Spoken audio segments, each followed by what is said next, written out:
Most of my videos lately have been focused on Asimina triloba, the pawpaw.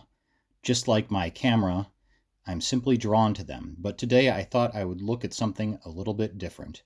And no, I don't mean Paraphytopus aurantius, this solitary hunting spider.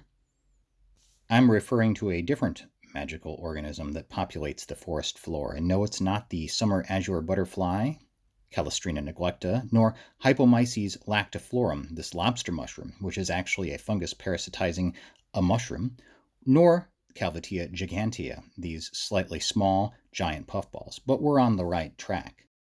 I'm referring to the lowly mayapple, Podophyllum peltatum. Here's a particularly lowly example.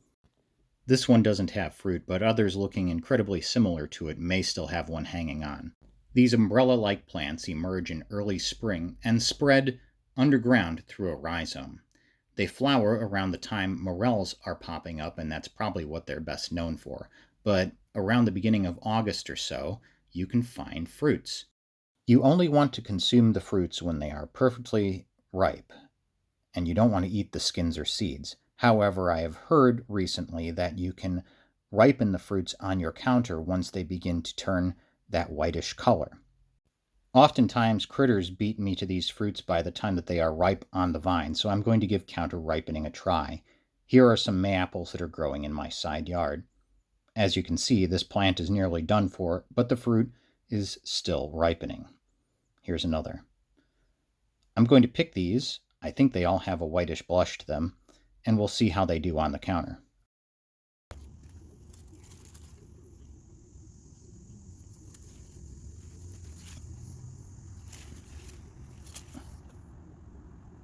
My strategy appears to be working. These ones here in the middle were picked green and appear to be ripening, and the ones at the end here are towards the stages of ripeness you want. Like pawpaws, processing mayapples is a bit of a challenge.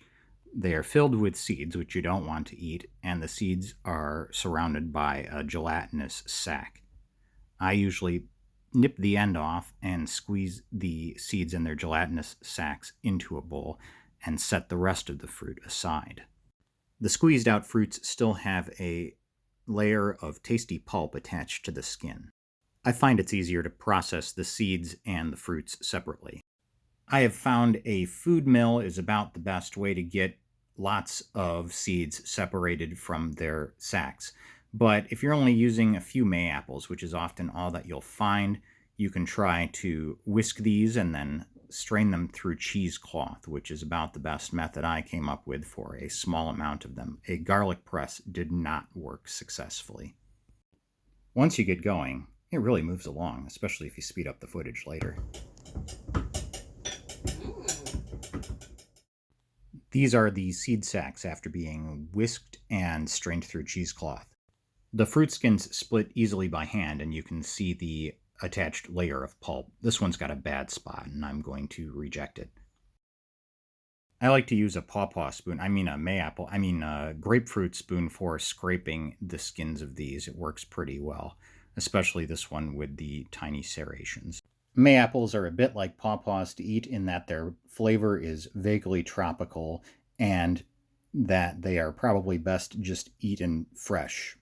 It's pretty easy to squeeze a mayapple right in your mouth and strain the pulp through your teeth and spit out the seeds, rather than making a bunch of dirty dishes for not that much pulp. I mean, look at all that pulp! Now watch it disappear onto this fruit salad that I made. Mayapple flavor is hard to describe. It has notes of lemon, cucumber, grape, candy, strawberry, and even honeydew melon, while not quite tasting like any of those things. The last of the Land O'Lakes. I was hoping its flavor would work well with these strawberries and bananas under whipped cream, but it just kind of disappeared except for the mysterious, lingering aftertaste. Thanks for watching. Please like and subscribe to @CremDementia.